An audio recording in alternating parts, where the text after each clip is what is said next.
Welcome to Harness Up with Haste Draft Horses and Mules, where we talk all things related to these magnificent animals. From their history and uses to training and care, we cover it all. Join us as we chat with experts and enthusiasts in the field, share stories and tips, and explore the world of draft horses and mules. Whether you're a seasoned owner or just curious about these gentle giants, this podcast is for you.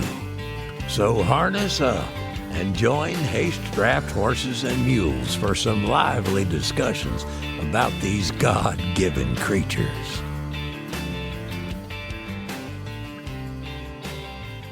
Howdy, folks. Stephen Haste here with Harness Up Podcast with Haste Draft Horses and Mules. How's everybody doing? This will be our Merry Christmas episode. Merry Christmas to all y'all out there. Thank you so much. And God bless each and every one of you, because without you, we wouldn't even have a reason to sit here and do this. So, guys, thank you from the bottom of our hearts, and God bless each and every one of you. Guys, I'm here with a fella I've watched on YouTube for quite a long time now. He's got a story to tell, and it's a really interesting one, and I'm proud to have him on the podcast tonight. Mr. Jake with Year of the Mustang. How are you, Jake? I'm real good. Thank you so much, Steve. That's good, man. Jake, you had a pretty exciting trip. How many days did that take you? Oh, let's see. The entirety of the Year of the Mustang journey was 14 months and 10 days. So that's a little over 400 in total. You and your horses. That's it. Yeah. Tell the folks where you're from and just a little about you and your background and how you got into horses and things. Absolutely. So I'm from Heber City, Utah, and I live there to this day. And I wasn't born per se into a horse family or anything like that. I was around neighbors and extended family that had them, and that was kind of where I got my beginnings. But I started apprenticing to be a colt trainer when I was 14. That is where I got around a lot of different trainers into a lot of different disciplines, and I got to be around a ton of different breeds, and that included Mustangs. And my very first personal horse was this little gray mare that was given to me, and she maybe had 30 days of work on her, and luckily I had good coaches, because that was kind of my trial by fire. But that's kind of my start into it, and I basically had a 4-year education in working with horses by the time I graduated high school, and that's what I was doing alongside starting to shoe horses as well. Are you still shoeing horses now too? Yep, I shoe horses now even. Good deal. So you had, how many Mustangs was on the trip with you?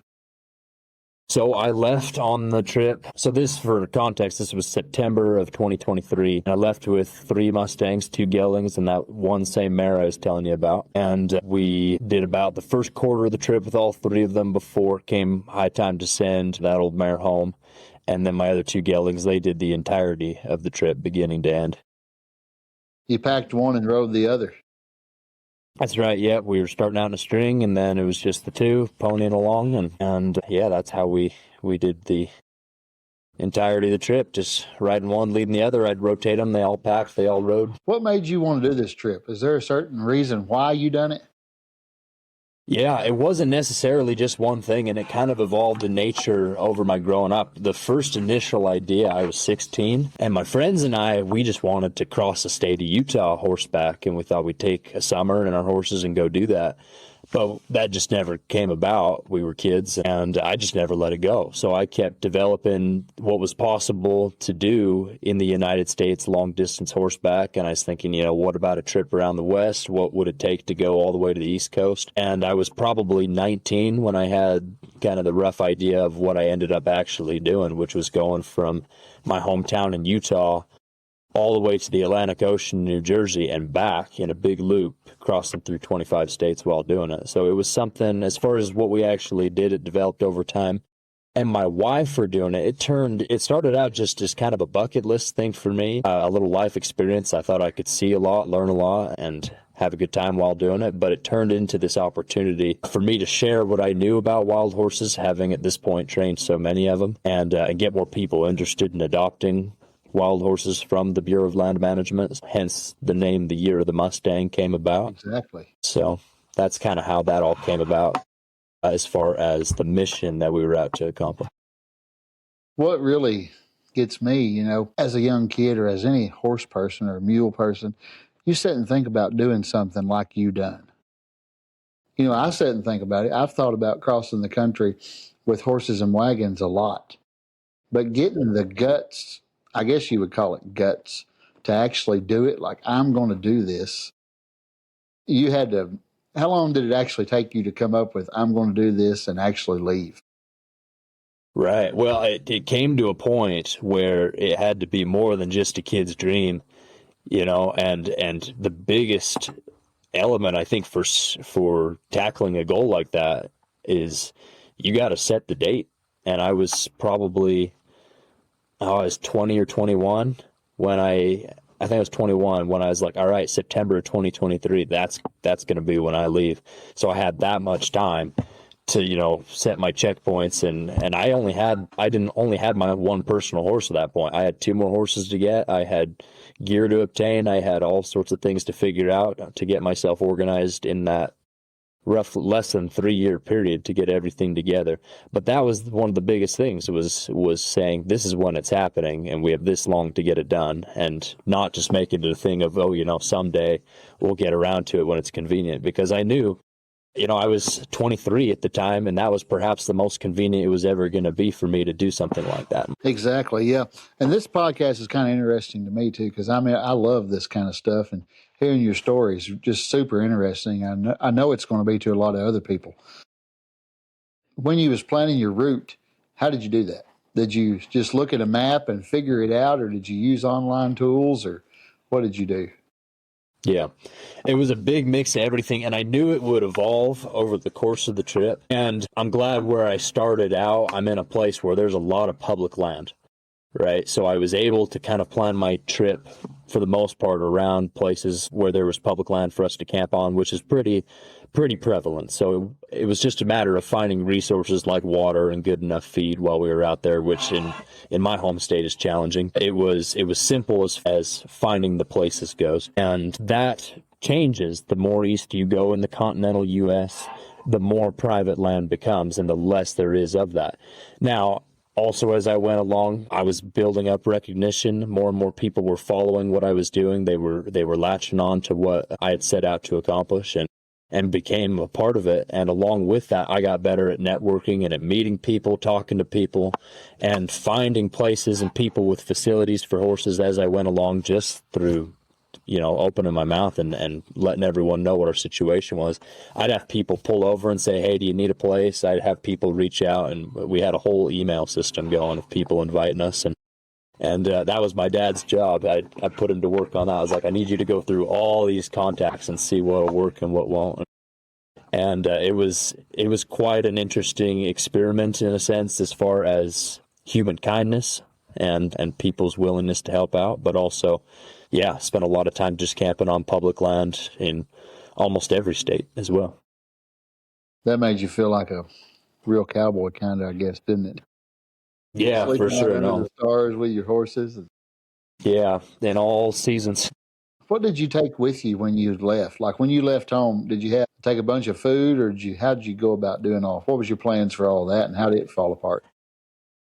Yeah, I started out like anybody who does long trips. Ask anybody who does long riding trips, they'll tell you the same thing. I started out with way more than I ever needed, right? And everyone's the same. So I was no different. I started out with plenty of odds and ends in the mind of preparation. And as you go doing this sort of thing, you know, you figure out what you do and don't need. I'd packed plenty, right? It's one thing to go and pack for 1 week or 2 weeks in the backcountry. It's a whole nother thing to live this way for months and months and months. So it was figuring that aspect out. I started with the food is a perfect example. I started out packing 2 weeks worth of food at a time. And then maybe a month in, I cut down to 10 days worth. And then I was packing a week's worth. And then by the time I was over a quarter of the way through the trip, I maybe packed 3 days worth of food, because I was just so in with so much help. I didn't even worry about it. I didn't think about it. I had people helping me out as I went along with food and whatnot for the most part, and I just had a little bit for the nights that I was by myself. So that's a good example how, I found ways to get rid of things. And that's all I was thinking about all the time. Over the course of that 14 months, how can I get rid of stuff? How can I get rid of stuff? Because everything is weighed on a horse's back, right? And you guys think about that, I'm sure, with a lot of the things you do, how do we maximize or minimize? How do we consolidate, right? And yeah, it's part of it. Did you pack hay with you any, or grain, or what about that for the horses? I'd pack some high concentrated additive so I could mix it in with grain when I got into it, or I'd give it to them straight. They were burning so many calories, they could take a lot. Occasionally, I'd have someone drive the load ahead for me, and that just made me more efficient. And in that case, I could send a bag of grain with it. And very often I was picking up hay as I went along. A lot of people would give it to me. But no, when we were just out camping on these Mustangs, they were doing really well at just making off of what we had. And sometimes that was dry weeds in the deserts of Utah and Colorado. And it was really just one of the impressive elements of this trip is how versatile these horses were in changing feed, going from hot alfalfa one night to grass hay to being on the land, and then back again, and then getting grain consistently, and then not necessarily getting it consistently. And their ability to adapt to those dramatic changes that for most horses I do not recommend as a horse owner for most of your domestic breeds. That was one remarkable thing about what my horses accomplished in this. Yeah, and a Mustang, wild Mustang just out on the prairie, out in the desert. They live on what's there, so they're kind of used to it, I guess. I guess God kind of made them for it, He created them and made them to live off the land. That's what I tell a lot of people. We sell draft horses and mules. I don't know if you watched our stuff or not, but we don't feed any grain to any of our animals, none. Yeah. All I feed is alfalfa, straight alfalfa. And a lot of people's like, why don't you grain your horses? I just tell them, God didn't make them to eat grain. Right. He made them to be grazers and eat grass, and that's kind of what we do. But that's the good thing about the Mustang. They're so tough and hardy, ain't they?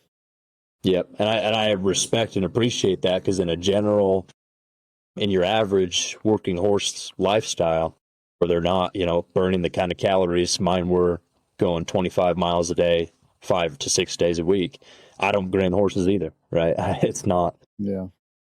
It's something that is definitely over-exaggerated, I think, in the average American horse diet, for sure. I believe myself, now you may disagree, you may agree, but I believe a lot of that pelletized man-made junk is a lot of the problem to colic and a lot of the horse issues in the equine world today, really. For sure. No, it's definitely. Some people don't. Yeah. As a farrier, I see lots of problems related to it. I'd say you do. Yes, sir. One thing I want to know from you, you started out in the West and went all the way to Jersey. Was it a lot harder navigating and doing what you did when you got to the East? Like, say, did you go through Ohio, Pennsylvania, or where did you go through? Yep, that's right. That was kind of our return journey. Yeah, came into Pennsylvania from the South, and then, was exiting all through the Midwest on the way back. But, as to your question, that was one of the hidden blessings that God didn't let me see until later on, when I sent that little mare home, because that was a hard thing for me to do. But she just lost too much weight across Oklahoma getting into Arkansas, and it was just the right decision, and I found someone to do it. But after that happened, things just got busier and busier, more congested. Our roads got tighter, in places like where you live, tight, windy roads through the back hills, and keeping 3 horses safe around traffic was just getting challenging all over the place, and that only increased as you get closer to the coast. So having 2 horses thank goodness we sent a horse home, because this would have been a nightmare trying to keep everyone safe. And we definitely had those challenges. I would say that was the biggest ongoing challenge of the trip was navigating how to do things with traffic.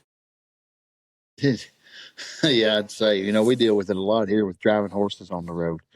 A lot of people just don't respect it. In the state of Kentucky, though, I don't know, a lot of people know this and a lot of people don't, but in the state of Kentucky, the horse has the right of way. Right. Yeah. It was here first. And that's most places. It's an interesting thing that today's generation is completely unaware of, that in majority of states and places, people can create legislations for certain parks and whatever, but on your general roadways, the legislation is so old that no one cares to go in and change it and never has gone about bothering to try and fight against it, because it'd be a litigation nightmare trying to get the protections for horses out of there just because of how far back they go. And yeah, it's an interesting thing to look into for sure. Did you stop and shoe your own horses on the way, or how'd you go about doing that? Yeah, yep, we did. I'd set up to borrow often equipment, forge and anvil if I could from farriers or whoever had one as time came to do them again. My first 2 sets I got about 6 weeks out of across to the Rockies, and then I was getting more like 7 or 8 weeks out of the rest of them for the entire rest of the trip. So that was like 9 sets in total by the time we were done. What part of the coast did you go to? So I hit the ocean in Middletown, New Jersey, so a pretty urban area. Yeah. The reason New Jersey was just because it was such a small state, I could add another state to the list without losing much time and still have my goal of hitting the ocean. And it was a lot of fun. It was really cool getting to hit that water, and there was New York City in the back and whatnot. Yeah, that's where our turnaround point was just at this one little side beach out in Middletown, New Jersey. Guys, everybody, you got to go check out his YouTube channel if you've not watched it yet. You're the Mustang. Go to YouTube, type in You're the Mustang, you'll find it. And you can see all this he's talking about, his journey and everything. It's really cool. I watched it while he was doing it. We kind of kept up with it too. So it's pretty awesome. But check that out. So you have any advice for somebody wanting to do this? There may be somebody out there listening wanting to do the same thing you did. Yeah, I mean, I would have so much, but as far as practical things go, just one of the best things I've come up with is, it's the rule of tens, right? Don't attempt a 10-mile trip if you can't go, do a day, a couple hours, or a 1-day trip, right? Sorry, don't go do a 1-day trip if you can't do an hour in your arena at home. Don't go on a 10-day trip if you can't do a couple days. Don't go and do a month trip if you can't do a week, right? And that's kind of the practical aspect. If you want to gauge where your horses are at and see what they're really capable of, they're going to let you know sooner than you think, because my horses, my 2 geldings especially, because of how capable they were capable for a long period of time. They just adjusted to that lifestyle. They got in shape to what we did, and doing it every day for that long a period of time, it's very possible they could have just kept doing it even after we were done, right? You may not know him when you watch his YouTube. He got a pretty long beard during that. Yeah, it's true. I actually watched you get it cut off on YouTube at the barber. Yeah, there you go. Those are pretty. Yeah, but didn't shave or cut the hair the entire time, and it was just another way I could show people the personal progression, I guess, over the course of the trip, and just how long what we were doing actually was, and it was fun. Have you adopted any more Mustangs since you got back? I don't have any personally. I've helped a few people start some here locally, and I helped a girl do one for a competition here, get one going, and that was her first time doing it. It's super fun to, watch other people have those first experiences I had, getting to go touch a wild horse that no one else has touched before. It's a special thing. So I've done some of that, and it's been great. Do you have plans to adopt more on your own? Absolutely, yeah. Once I'm in need of another horse, yeah, that's exactly the way I'd go, is take on another. I mean, my wife's a Mustang nut. She loves them. She sits on the couch a lot at night, flipping her phone around to me. Look at this one. Look at this one. Look at this one. Very cool. It really is a special thing. It is. She shows me some, though. Those Mustangs, they're so different from where they're from. Like, she looks at some out in Oregon that are so big boned and heavy, and then some are shorter and littler, and that's just the way it goes, I guess. But there's a huge difference in them. But us being draft horse people, working horses and stuff, do you think a Mustang could be used for working like that? Do you see any potential in that? Absolutely. Here's the thing, like what your wife is seeing. She's seeing kind of the difference in the history of the American West manifest in how these horses have developed. You had in Colorado in the silver mining days, they weren't, feeding those draft horses, those Belgians and whatnot from the mines over winter. They'd just turn them loose.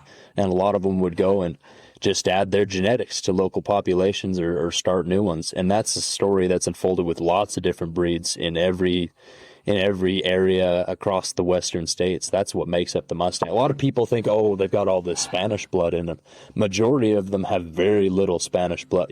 Most of them, it's less than 3% even of those original Spanish horses. Yeah. You have mixes of cow horses, thoroughbreds, Arabia, everything you can think of. It's really interesting when you test their genetics. And some of them are majority draft horse, origin. It's just about where you look. And I've seen Mustangs that are almost 16 hands and just built, like, holy cow, that's a Mustang. Exactly what you're talking about. And heck, my guy, Denver, he's got to have at least a little bit in him. I need to test their DNA, but I wouldn't be surprised at all.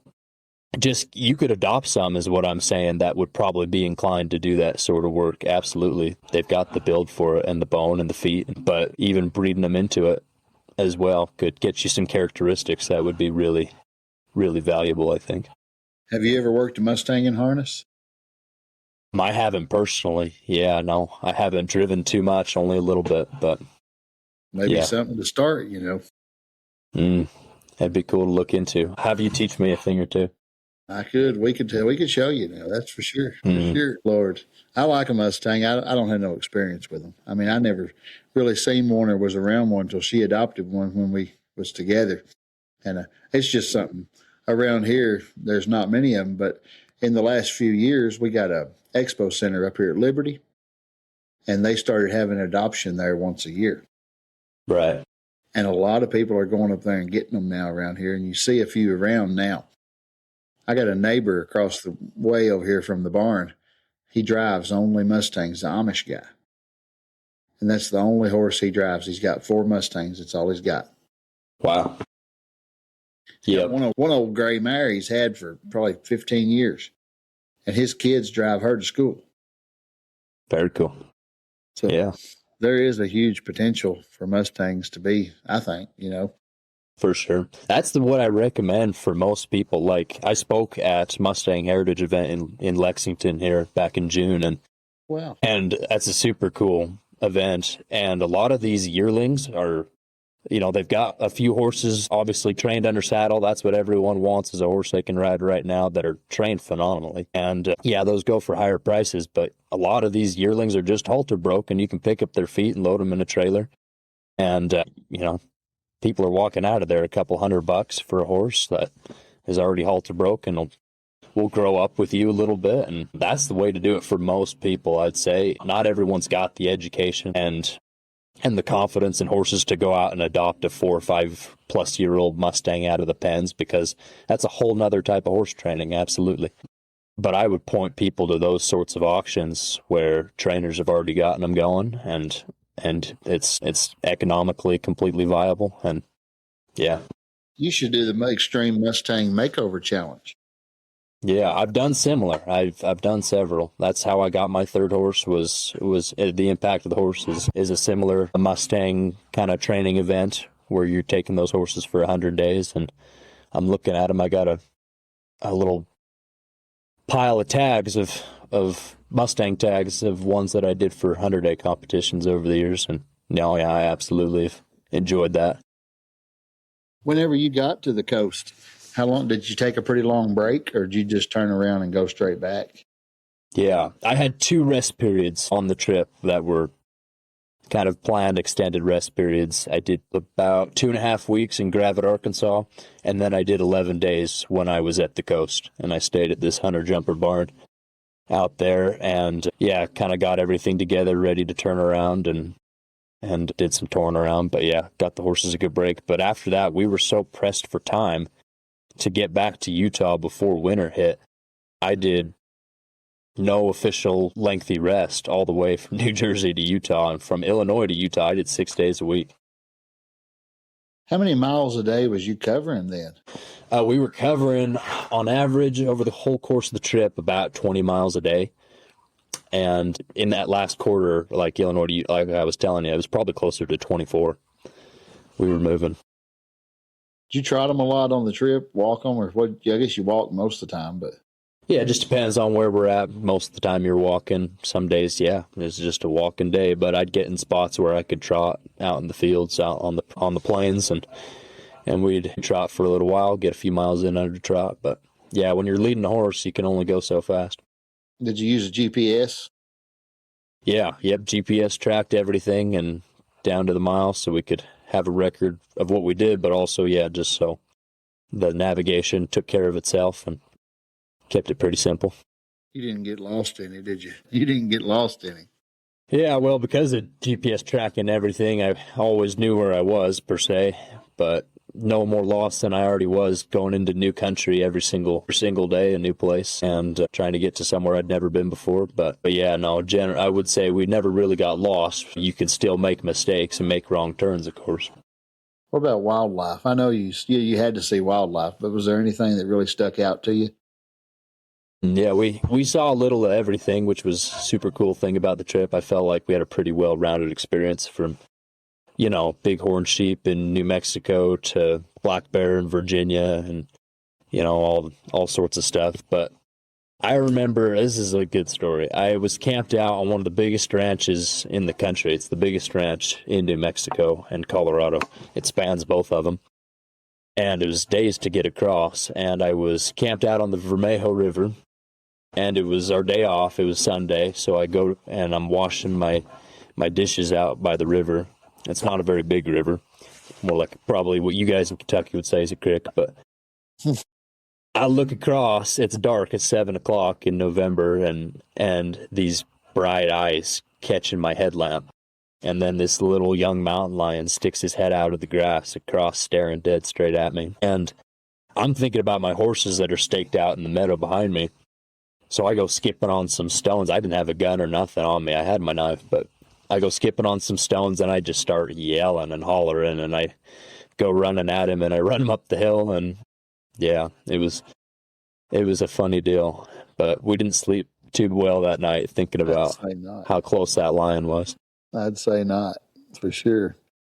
What was your favorite thing you seen, like part of the country you seen on the trip? What really stood out to you? Yeah. People ask me, like, what was your favorite state? And I don't really have one, but that's probably the closest thing I can get is just the views in Colorado were hard to beat.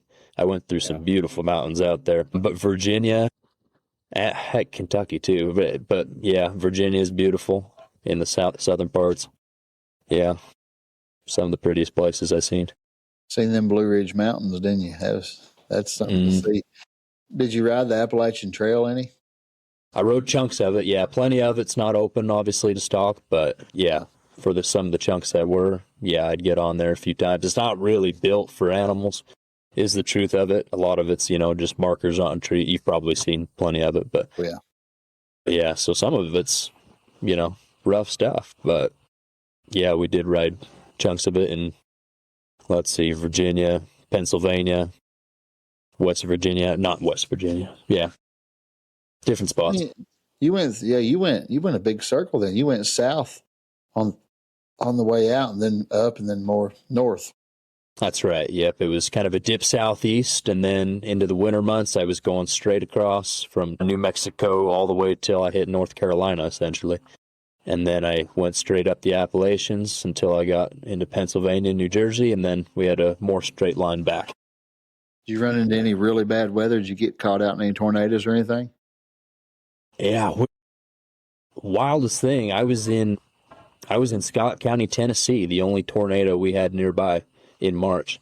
They had a tornado touchdown just a couple miles away. Now I planned to stay over that day because it called for crazy high winds, and then they had a tornado, touchdown in the county that day, and I was like, thank goodness we weren't out in the woods with trees falling down on us. But we had that's Oneida. Yeah, yep. I was around Winfield, and it's just right down the road from us. Mm-hmm. Did you come through Liberty, Kentucky, or Somerset? I was close to Somerset at one point. I'm trying to remember. I look back at the map over here. Yeah, no, I was kind of weaving back and forth at that point. I wonder if you come through Science Hill or Liberty or Casey County or anywhere where we're at. Maybe you did. I'm sure I was close by, if not, but Wish we'd have knew. We'd have come seen you. yeah, That'd absolutely. that would have been neat. Do you plan on doing this again, or is it a one and done? I don't know if I'll ever outdo myself like this again, but I'll always be packing, and I'm sure I'll find something else to do that'll turn a few heads. But yeah, like I said, I picked the right time in my life to do this for sure, where I could just up and leave for 14 months with my horses. But, never say never, right? Yeah, never say Let's never. see what That's happens. true. So you're doing farrier work now. Do you have plans to do more stay in the equine industry for a living? Yeah, that's kind of my thing. And I've done everything from, like I said, train colts and day work on ranches and whatnot. So I'm sure I'll always be around. And I'd love to get back to where I was training maybe a few more again, even to sell, and get more Mustangs into homes that way. I could see myself doing a bit of that throughout the rest of my life. And yep, I'll always be shoeing. I'm sure that's one of those things. Once you learn to shoe a horse, you don't ever really stop until your body forces you. Well, they say if you can shoe a horse, you've always got a job. That's right. And we need them bad here. We're so short on farriers, man. Just short. Do you ever shot any draft horses? Yeah, yep. Not as many as I used to. I do have one Belgian mare on the books right now, and I got some Friesians. I do. Use stocks or not? I don't. Yeah, no. I'm out there traveling around. Out in the middle of nowhere, just helping yourself. Yeah, no. I'm trailering into private places and using what they got. That's good. Anything else you want to say to the guys and gals out there? Oh, just, let them know, like, these Mustangs accomplish something that most people, or, majority of horses couldn't even get close to doing in a lot of senses. It was 6,000 miles in total over the course of 14 months and 10 days. So that was over 300 different night stays. And like we already talked about, the dramatic change in feed.